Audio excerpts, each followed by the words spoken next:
Welcome to Module 11 of How to be a South African Online English Teacher. This one is all about time zones. Believe it or not, South Africa's time zone is actually perfect and a massive advantage for the ESL world. So grab a cuppa, pull up your Google Calendar, and we're going to make your clock a bookings magnet. Have you ever worried that being in South Africa would be a disadvantage for online teaching? Here's the surprise. It's actually one of your biggest strengths. We sit in perfect time zone for Europe, Asia, and parts of the Middle East, which means more students and better hours, full calendars. Let's zoom out and see where your students are coming from. Most online English learners are based in China, Japan, South Korea, Saudi Arabia, Turkey and Russia, and some European countries like Spain, France, and Italy. South Africa is 6 hours behind China, 7 behind Japan, 1 hour ahead of most of Europe, and aligned with a big part of Africa. Why it matters is you're awake when most of the learners are logging in, before and after school, work, or lunch.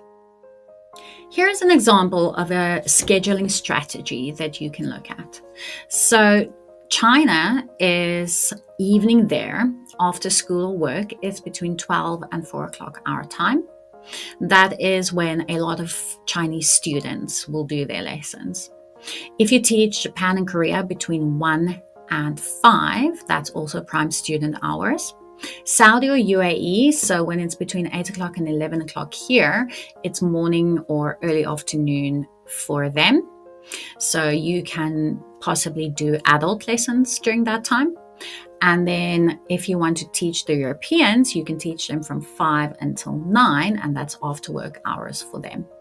So stack your lessons for Asia midday, break up or prep late in the afternoon, and then pick up Europe in the evening. Start with 2 to 4 consistent peak slots a day, and then once those are full, you can add more.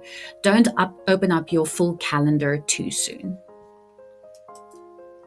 It's incredibly important to balance your work life and still get enough rest. Companies love consistency, but burnout is real. Pick 1 or 2 days a week that are your rest days. For me, it's Saturday and Sunday. I do not teach lessons on Saturdays and Sundays. Some teachers do. They like to teach over the weekends to get an extra income. Just be sure that you have enough time to reset and to rest. You do not want to burn out.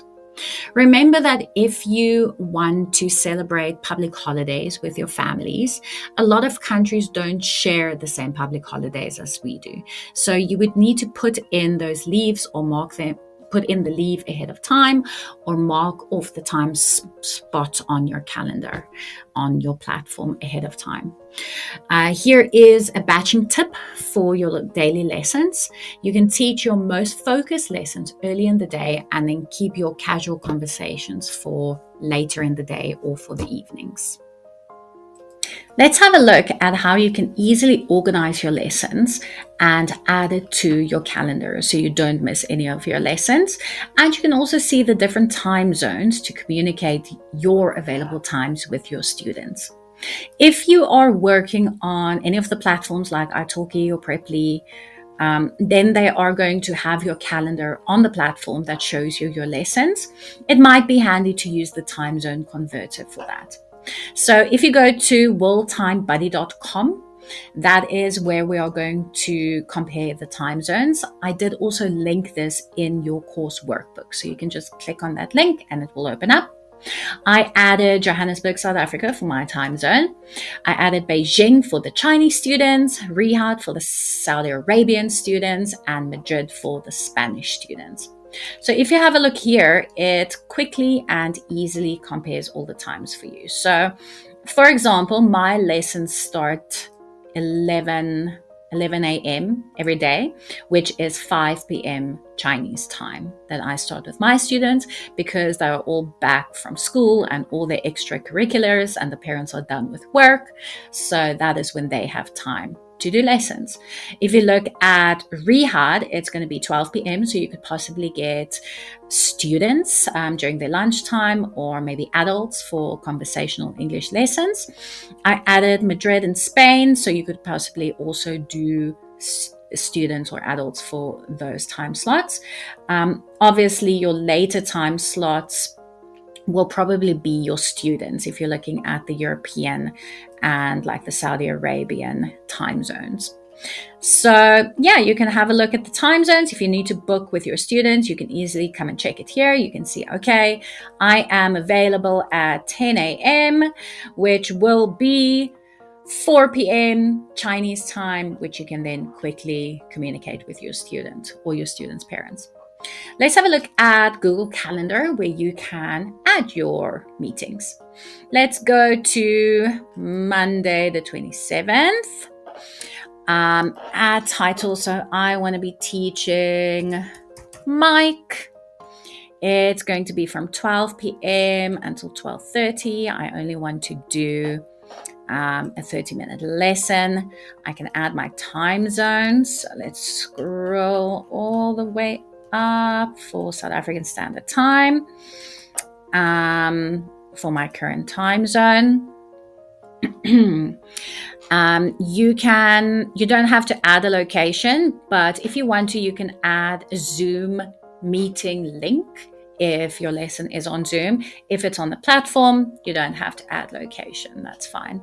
You can also add notifications to remind you of your lessons, and you can also add guests. So if you are booking directly with your student and not through a platform, then you're going to add their email address to inform them about the meeting. They can also accept the meeting and also get the notifications when it's time for the lesson to start. So let's save it.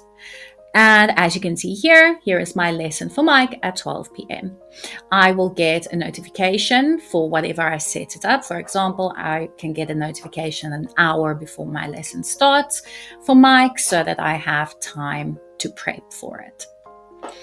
That is how you can easily use the time zone converter and book your lessons on Google Calendar. So here's the real flex. While teachers in America or Australia stay up really weird hours to teach Asia or Europe, you are already perfectly placed. You can fill your day without teaching at 3 a.m. You can tap into multiple time zones a day, and you can offer flexible schedules to more students. You're not just working online, you're working globally, and South Africa is your secret weapon. Use those peak hours, own your schedule, and build a rhythm that works for you.